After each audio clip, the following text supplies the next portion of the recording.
তিনি তার বোনকে নিয়ে পালিয়ে গেলেন, দেশবাসীর কথা মনে রাখলেন না। বারবার যিনি মায়া কান্না দিয়ে বুঝতে চাইতেন তিনি দুঃখ বুঝেন। আজকে তার প্রমাণ দিয়ে দিলেন তিনি কতটুকু দুঃখ বুঝেন। তার কর্মীদেরকে রাজপথে ছেড়ে দিলেন, তাদের বাড়িগুলোকে ওই প্রতিহিংসার শিকারের হাতে ছেড়ে দিলেন। তাদের জীবনের তিনি একটু পরোয়াও করলেন না, তিনি পালিয়ে গেলেন। একবারও ভাবলেন না যে আমি যাদেরকে রেখে যাচ্ছি 15 বছর ধরে, যারা আমাকে এই ক্ষমতার মসনদে টিকিয়ে রেখেছে, আমাকে গণভবনের এই নরম তুলতুলে বিছানায় বিশ্রাম নেওয়ার আনন্দ করার সুযোগ করে দিয়েছে, আমি তাদেরকে কোথায় রেখে যাচ্ছি একবার তিনি চিন্তাও করলেন না। এটা নেতৃত্বের গুণাবলী নয়, এটা হচ্ছে ক্ষমতায় ভাগ করা, ক্ষমতা ভোগ করা। এইগুলোই হচ্ছে তাদের স্বভাব এবং চরিত্র। এবং যারা দ্বীনি চেতনায় উদ্বুদ্ধ হয় না, যারা আল্লাহর ভয় অন্তরে ধারণ করে না, নবীর সুন্নাহ অনুযায়ী নিজের পথ এবং জীবন পরিচালনা করে না, তারা অন্য মানুষের কথা ভাববে না। এটাই স্বাভাবিক, কারণ তাদের কাছে এই দুনিয়াটাই হচ্ছে যথেষ্ট। তাদের পরকালের দেনা পাওনার হিসাব তাদের মাথায়ও আসে না।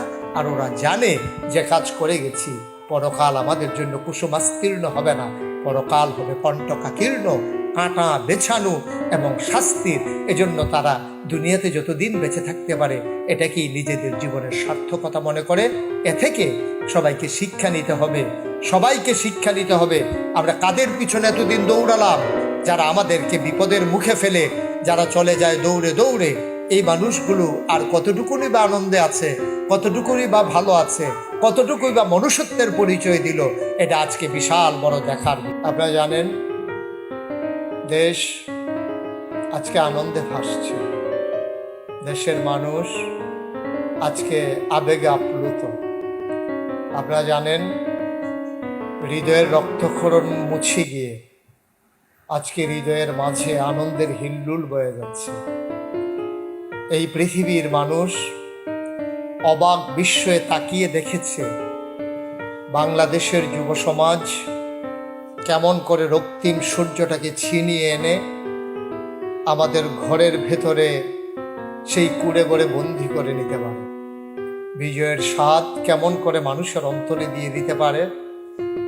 আর সেই স্বাদ আস্বাদনে বাংলাদেশের মানুষ কতটা বিহবল হতে পারে, আত্মহারা হতে পারে।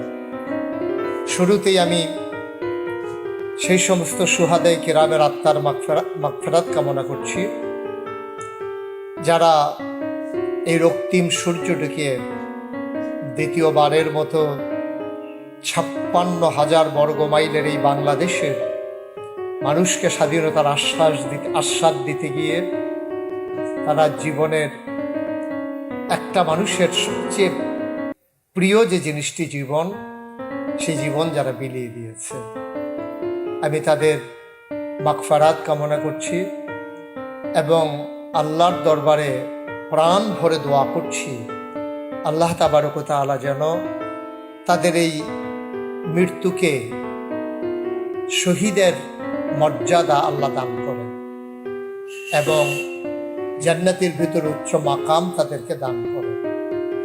এবং আমরা দোয়া করছি তাদের যারা আব্বা আম্মা, পরিবার পরিজন, বংশধর, আল্লাহ যেন সবাইকে সাবরে জামিল ইখতিয়ার করার তৌফিক দান করেন। আমি বুঝি, আমি উপলব্ধি করি যে একজন মানুষের যার সন্তান চলে গেছে সেই বুঝে সন্তান কাকে বলে।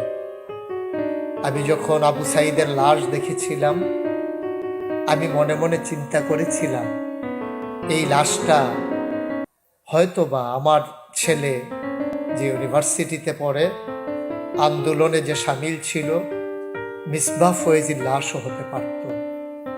সুতরাং আবু সাঈদের মা, আবু সাঈদের বাবা, যারা তাকে জন্ম দিয়েছে, পেটে ধারণ করেছে, বুকের দুধ খাইয়েছে, ওনাদের হৃদয়ের রক্তক্ষরণ যা শুকিয়ে যাবার নয়।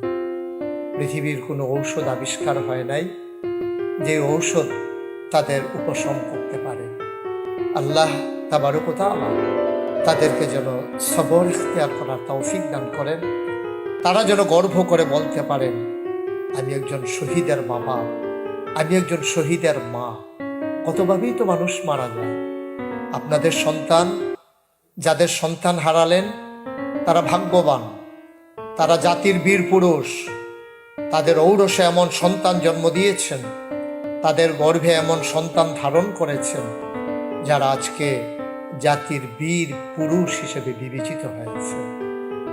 যারা ছাত্ররা, বিশেষ করে যারা এই আন্দোলনের রচনা করেছে, বীজ বপন করে চারা গাছটিকে রক্ত নামক পানি দিয়ে, নিজের নিঃশ্বাসের বায়ু দিয়ে যারা সেই আন্দোলনকে বিশাল মহিরুহে রূপান্তর করে ফুলে ফলে সাজিয়ে তার স্বাদ আস্বাদন করেছে।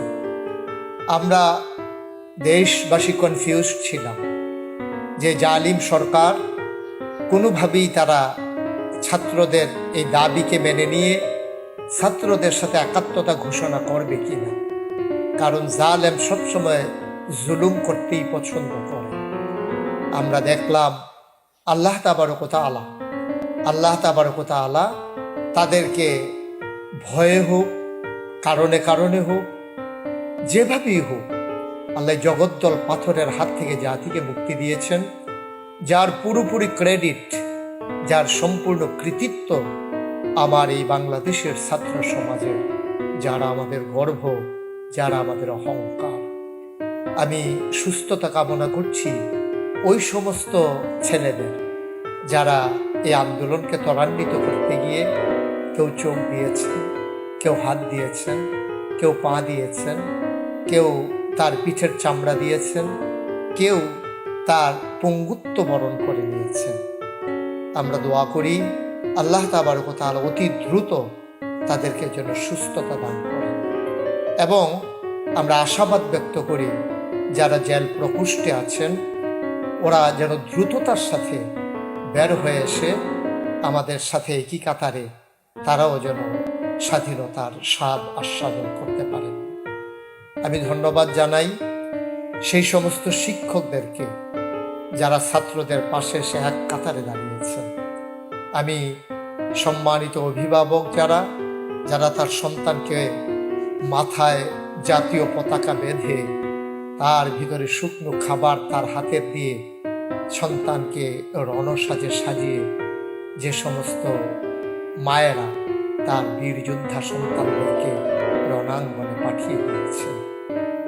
আমি সকল ওলামাই কিরাম, আপামর জনতা, রিক্সা শ্রমিক, খেটে খাওয়া মানুষ সবার প্রতি আমি রক্তিম শুভেচ্ছা জানাচ্ছি, হৃদয় নিংড়ানো ভালোবাসা জানাচ্ছি। আল্লাহ তাবারক তাআলা তাদেরকে যেন সেই সুন্দরভাবে এই যেমন করে এগিয়ে এসেছেন, আল্লাহ যেন তেমন করে তাদেরকে ভবিষ্যতেও এই ছাত্রদের পাশে থেকে যে কোনো অন্যায্য অন্যায়কে প্রতিরোধ করার ক্ষেত্রে সাহসী ভূমিকা রাখতে পারেন। সম্মানিত উপস্থিতি, আমি সকলের ভূমিকা, কারো ভূমিকাই খাটো করে দেখছি না।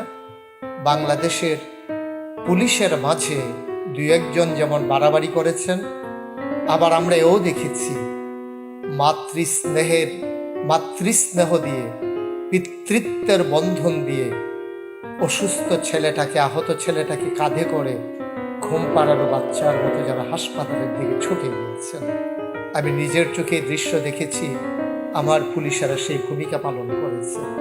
কিন্তু যারা অতি বাড়াবাড়ি করেছে, যারা অতি বেশি বুদ্ধির পরিচয় দিতে গিয়েছে, যারা রাষ্ট্রের নির্দেশ পালনের পাশাপাশি অতি উৎসাহী হয়েছে, নিশ্চয়ই অবশ্যই তাদেরকে বিচারের আওতাধীন এনে আমাদের ভবিষ্যৎ সরকার তাদেরকে দৃষ্টান্তমূলক শাস্তি দেবেন, এই বিশ্বাসও আমাদের আছে, এবং এটা আমাদের জোর দাবিও বটে।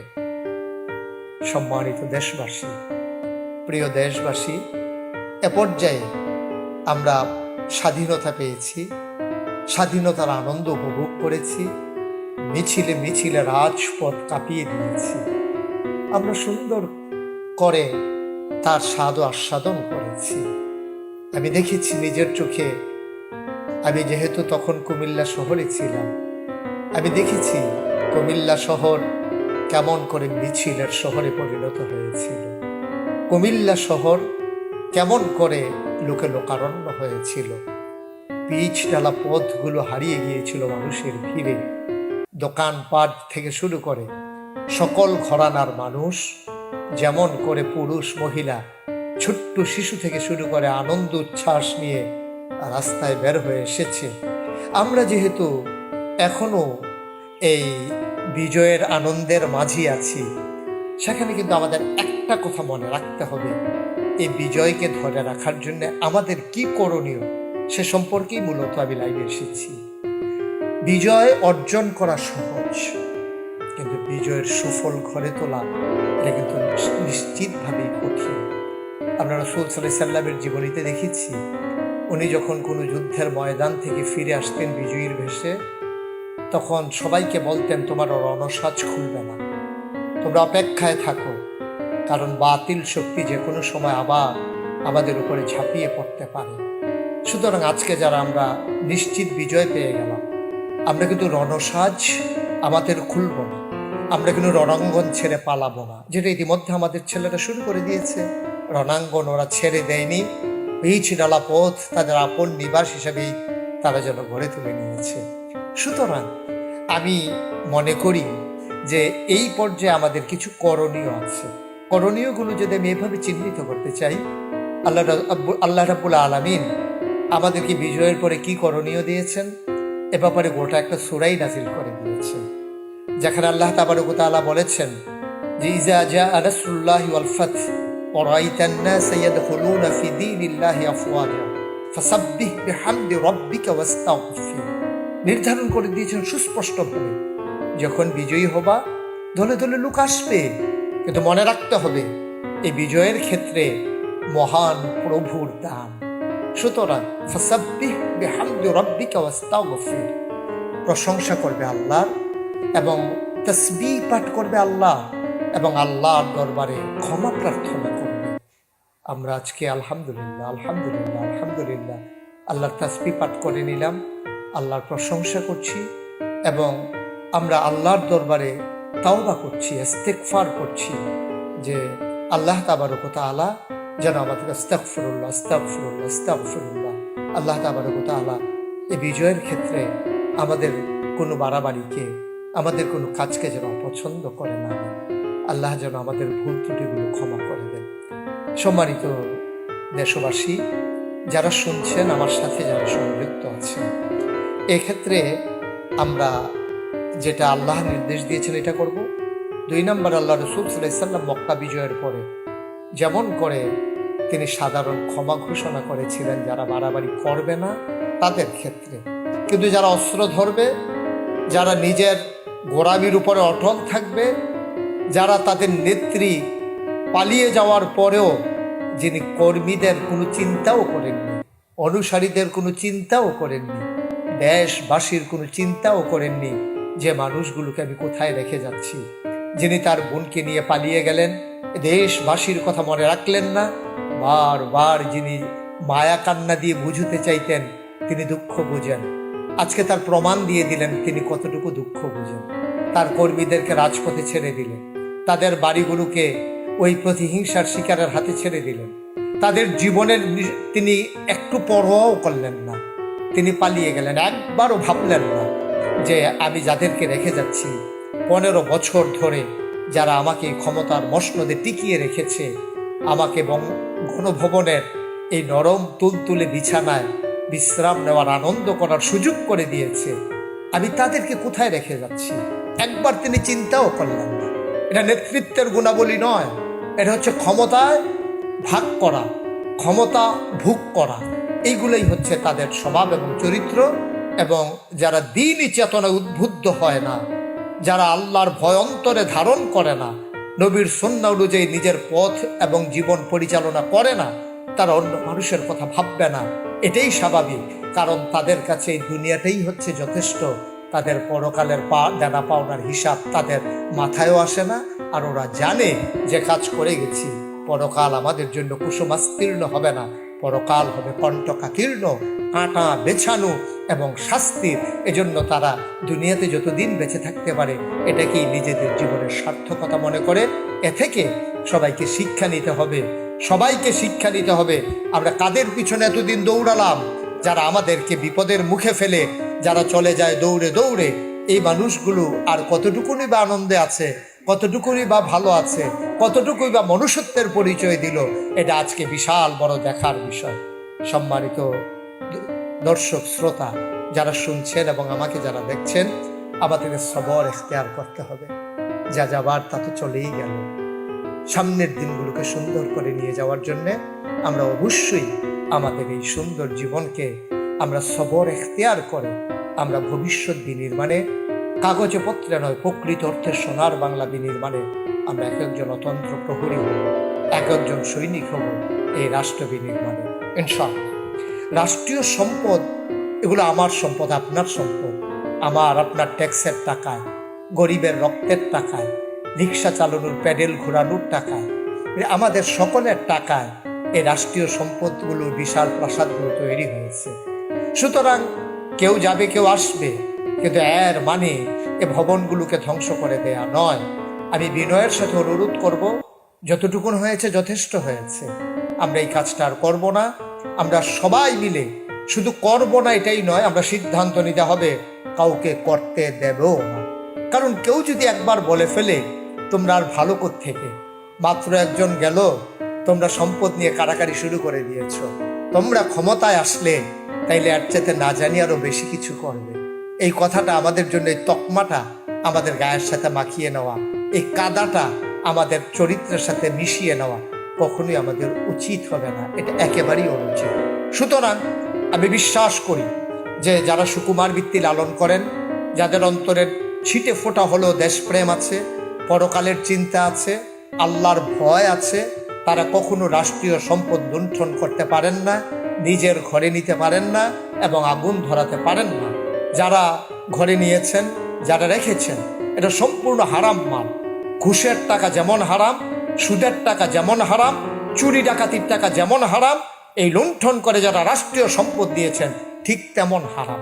সুতরাং এগুলো ফিরিয়ে দেওয়া এটাই হবে বুদ্ধিমানের পরিচয়, যে যেখান থেকে যেটা নিয়েছেন ফিরিয়ে দেবেন। আমরা ইতিমধ্যে নজিরও দেখেছি, অনেকে ফিরিয়ে দিয়েছেনও, গণভবনের, তারপরে আপনার এই সংসদ ভবনের অনেক জিনিসপত্র ফিরিয়ে দিয়েছেন, এটা আমরা বাংলাদেশে দেখেছি। সুতরাং আমরা আরও দেখতে চাই, পৃথিবীর কাছে আমরা একটা অনন্য নজির স্থাপন করতে চাই, আমরা দেখিয়ে দিতে চাই বাংলাদেশের মানুষ আবেগতাড়িত হয়ে কোনো কিছু যদি করেও ফেলে, বিবেক যখন তাদের সাড়া দিয়ে ওঠে, বিবেক যখন তাদের জেগে ওঠে, তারা আবেগকে প্রায়শ্চিত্ত করে বিবেক দিয়ে আমরা এই সম্পদগুলো আমরা রাষ্ট্রের কাছে ফেরত দেব। রাষ্ট্র তথা রাষ্ট্রীয় যেখান থেকে আমরা নিয়েছি এই অবকাঠামোগুলো আমাদের, এই দেশকে বিনির্মাণে এই জিনিসগুলো লাগবে, তখন আমরাই এগুলার সুফল ভোগ করবো ইনশাআল্লাহ।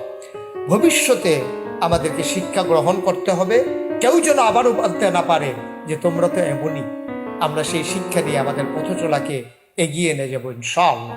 সম্মানিত উপস্থিতি, অন্য ধর্মাবলম্বীদের, বিশেষ করে সকলেরই প্রতিবেশী যদি অন্য মতাবলম্বী হন, এবং আপনি যখন যেটা যেভাবেই করেন, দয়া করে বিশেষ করে আমাদের দেশে যারা সংখ্যায় কম, আমি তাদেরকে সংখ্যা লঘু বলতে রাজি না, তারা সবাই বাংলাদেশি, এটাই তাদের পরিচয়, এটাই তাদের পরিচয়। সে সংখ্যায় কম হতে পারে, বেশি হতে পারে, সুতরাং সেটা আমাদের সংখ্যা লঘু হিসাবে আমরা তাদেরকে বলি না। আমরা এভাবে বলি যে যারা অন্য ধর্মাবলম্বী আছেন, সেটা হিন্দু হতে পারে, বৌদ্ধ হতে পারে, খ্রিস্টান হতে পারে, জৈন, পার্সি, যারাই হোক, আমরা কখনোই কোনোভাবেই তাদের এই বাড়িঘরে আক্রমণ করব না। কারণ ১৫০০ বছর আগে সংখ্যাগরিষ্ঠ মুসলমানের দেশে রাসূল সাল্লাল্লাহু আলাইহি ওয়াসাল্লাম অন্য ধর্মাবলম্বী মানুষগুলোকে আমাদের কাছে আমানত হিসেবে রেখে দিয়েছেন। আমরা রাসূল সাল্লাল্লাহু আলাইহি ওয়াসাল্লাম বলে দিয়েছেন এমন করে যে ঠিক তোমরা তেমন করে তোমাদের সম্পদকে, সন্তানকে, তোমাদের পরিবার পরিজনকে যেমন করে তোমরা হেফাজত করো, ঠিক তেমন করে তোমরা এই তাদেরকেও, এই সংখ্যা যারা অন্য ধর্মাবলম্বী তাদেরকেও ঠিক তেমন করেই আমরা তাদেরকে হেফাজত করে, এটা আমাদের নৈতিক দায়িত্ব। ওনারা আমাদের কাছে আমানত। এবং ইতিমধ্যে আপনারা দেখেছেন আমরা ওলামায়ে কেরাম সংঘবদ্ধভাবে ইতিমধ্যে সিদ্ধান্ত নিয়েছি, এবং কুমিল্লা শহরে মন্দিরগুলোর সামনে মাদ্রাসার ছাত্রদেরকে আমরা বসিয়ে দিয়েছি, এবং আমরা ইনশাআল্লাহ সেখানে আমরা এই দিবানিশি পাহারা চালিয়ে যাব, আমরা ওগুলো পরিদর্শন করব। এবং আমি রাতেও গত রাত্রে 2:30 পর্যন্ত আমরা দেখেছি যে কেমন করে তাদেরকে নিরাপত্তা দেওয়া যায়।